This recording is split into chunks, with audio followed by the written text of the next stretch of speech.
Halo, berjumpa lagi dengan saya Mr. Wira. Di video kali ini kita akan melanjutkan pembahasan materi mengenai himpunan.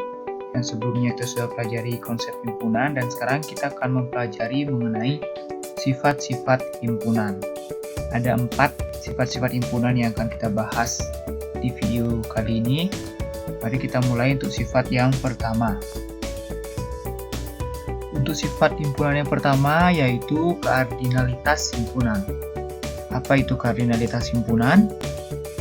Jadi kardinalitas himpunan adalah bilangan yang menyatakan banyaknya anggota dari suatu himpunan.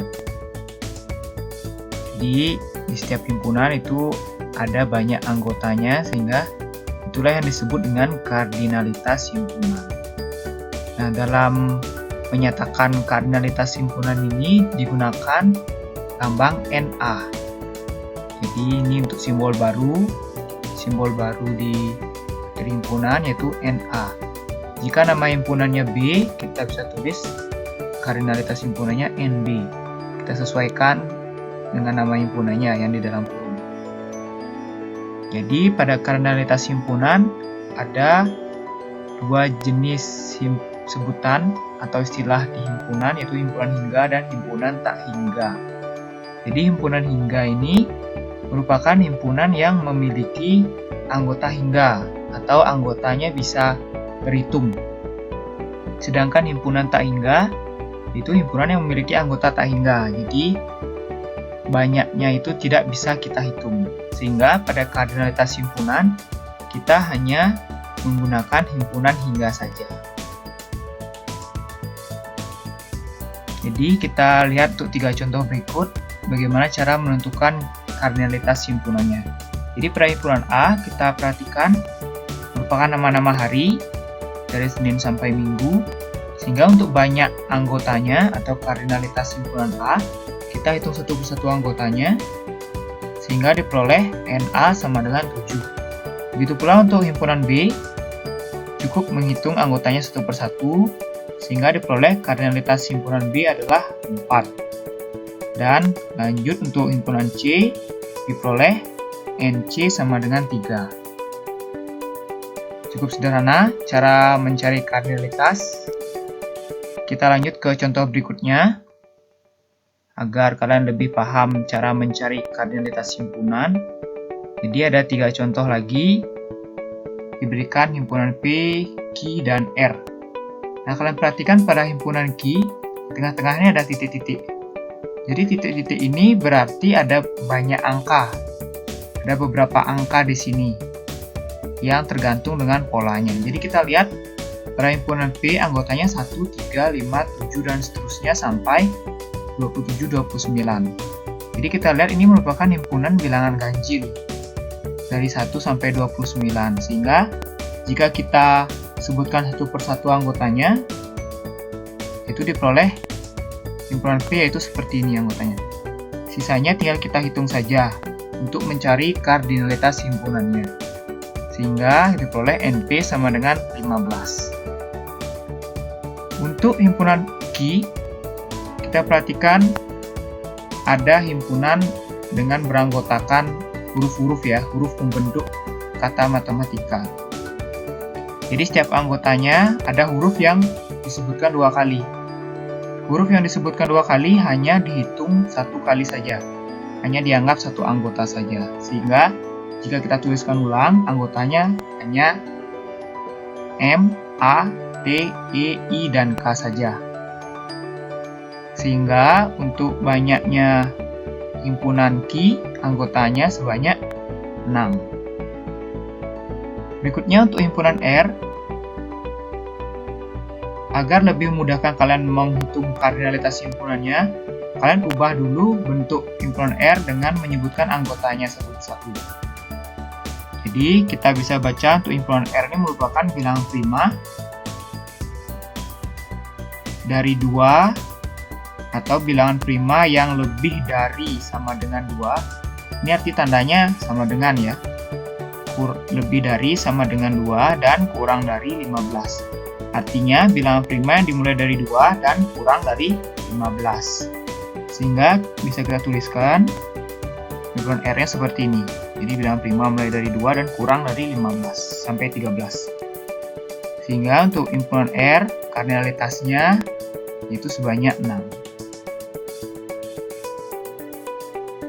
Lanjut ke sifat yang kedua, yaitu himpunan bagian. Sesuai dengan namanya, apa itu himpunan bagian? Jadi himpunan A disebut himpunan bagian dari B jika setiap anggota A merupakan anggota himpunan B. Atau setiap himpunan A itu merupakan bagian dari himpunan B. Itu yang disebut himpunan bagian. Jadi ada notasi baru lagi untuk notasi yang digunakan dalam himpunan bagian, yaitu seperti ini. Seperti huruf C tapi agak pipih sedikit. Nah, pada himpunan bagian ada beberapa poin yang harus kalian ingat, yaitu setiap himpunan merupakan himpunan bagian dari dirinya sendiri. Atau himpunan A itu merupakan bagian dari himpunan A. Misalkan dicontohkan seperti ini. Poin kedua, himpunan kosong merupakan himpunan bagian dari setiap himpunan. Jadi himpunan kosong merupakan himpunan bagian dari himpunan A misalkan. Atau himpunan yang lainnya. Jadi himpunan kosong itu termasuk himpunan bagian dari setiap himpunan. Kita perhatikan contoh untuk himpunan bagian.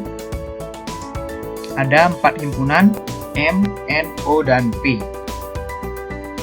Mari kita tentukan untuk bagian-bagiannya atau pasangan-pasangan himpunan berikut yang merupakan himpunan bagian dari himpunan lainnya. Nah, di sini kita bisa dapat simpulkan bahwa himpunan N itu merupakan himpunan bagian dari M. Kenapa? Kita perhatikan himpunan N ini merupakan himpunan bilangan genap di antara 1 dan 10. Jadi himpunan bilangan genap di antara 1 dan 10 masuk ke bagian himpunan M ini.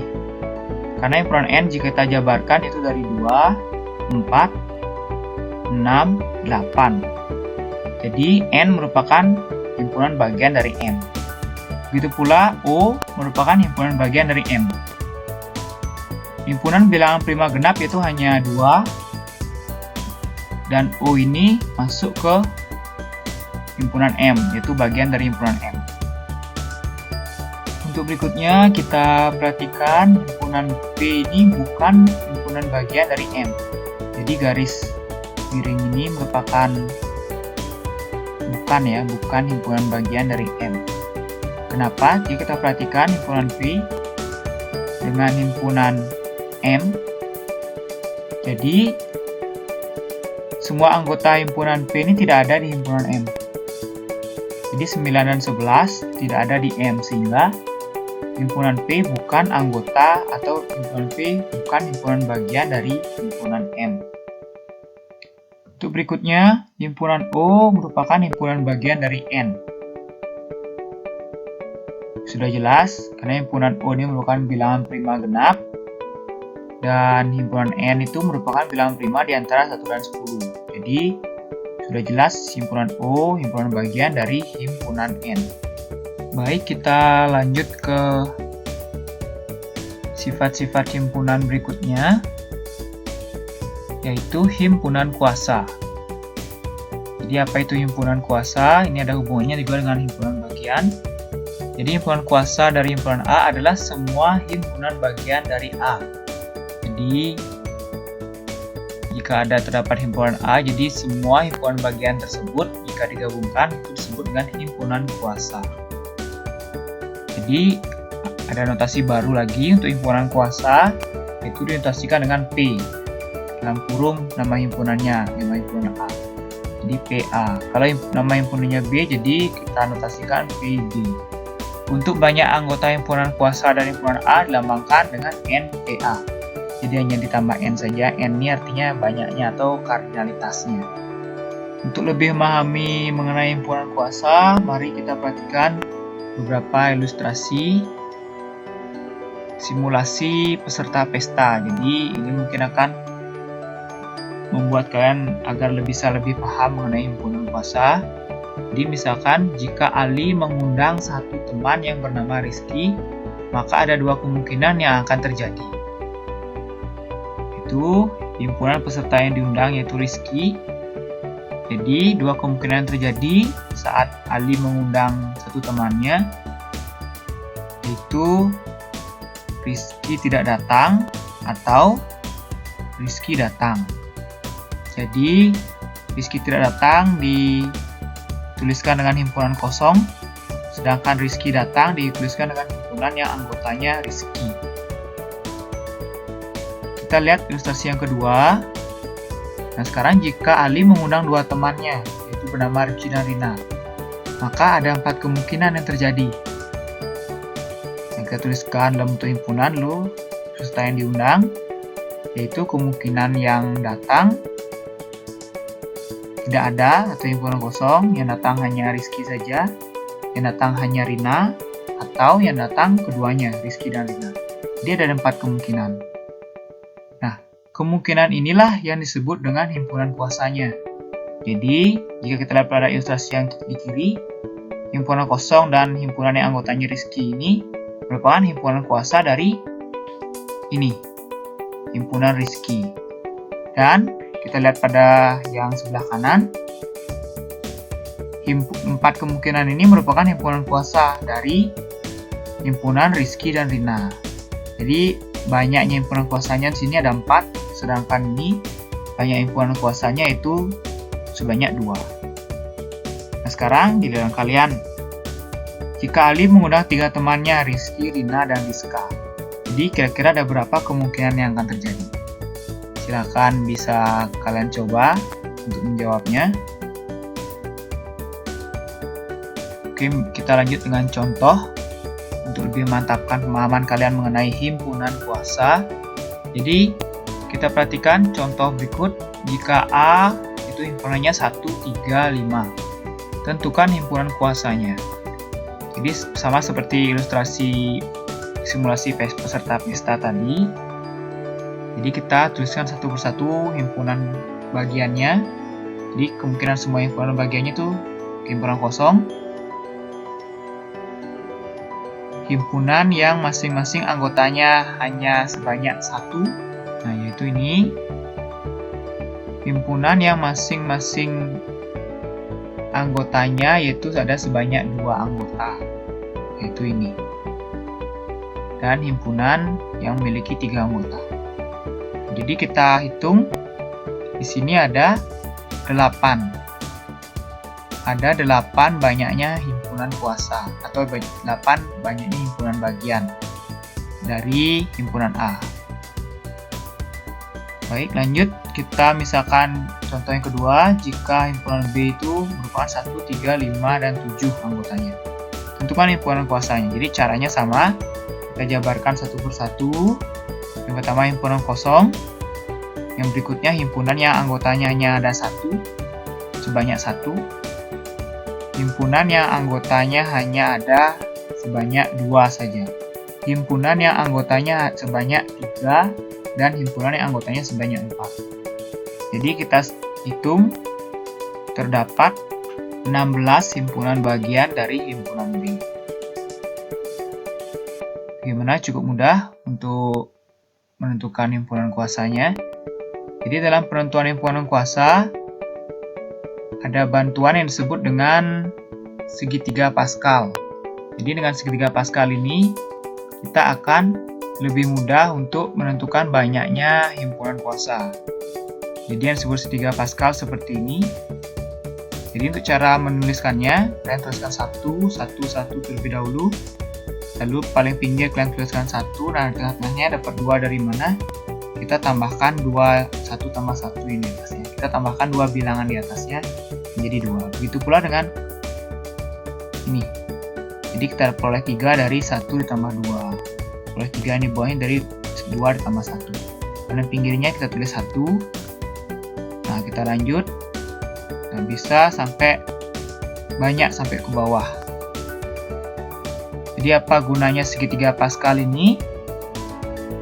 Nah, jadi gunanya untuk menghitung berapa banyak himpunan bagian dari suatu himpunan. Jadi yang paling atas ini untuk himpunan bagian dari himpunan kosong. Jadi ada sebanyak 1 himpunan bagiannya. Yang baris kedua untuk himpunan bagian dari himpunan A atau himpunan yang anggotanya hanya 1. Begitu pula seterusnya.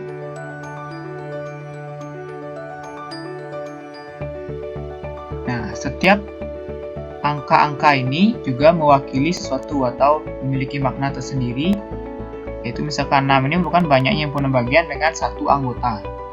Jadi setiap himpunan itu memiliki himpunan bagian yang hanya satu anggota. Jadi di sini kita perhatikan jumlahnya ada berapa.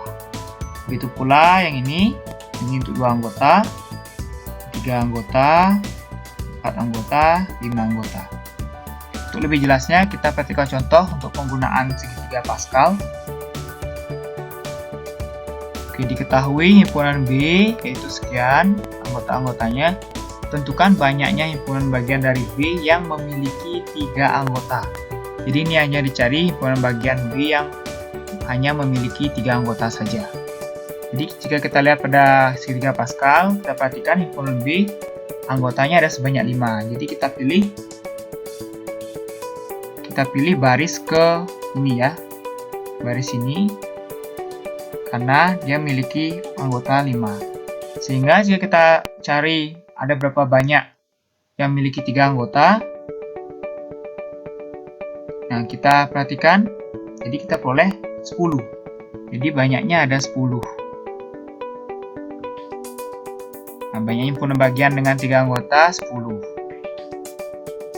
Jadi dengan segitiga Pascal bisa memudahkan untuk mencari banyaknya himpunan bagian dengan sekian anggota. Daripada kita menjabarkan satu persatu itu membutuhkan waktu yang lebih lama. Nah, sekarang bagaimana dengan himpunan yang sama tapi ingin dicari dengan himpunan bagian dari B yang memiliki 4 anggota. Jadi untuk banyak himpunan bagian dari B yang memiliki 4 anggota, jadi kita perhatikan nih. Nah, ini yang memiliki 4 anggota ada sebanyak 5. Jadi sudah langsung terjawab, jadi ada sebanyak 5.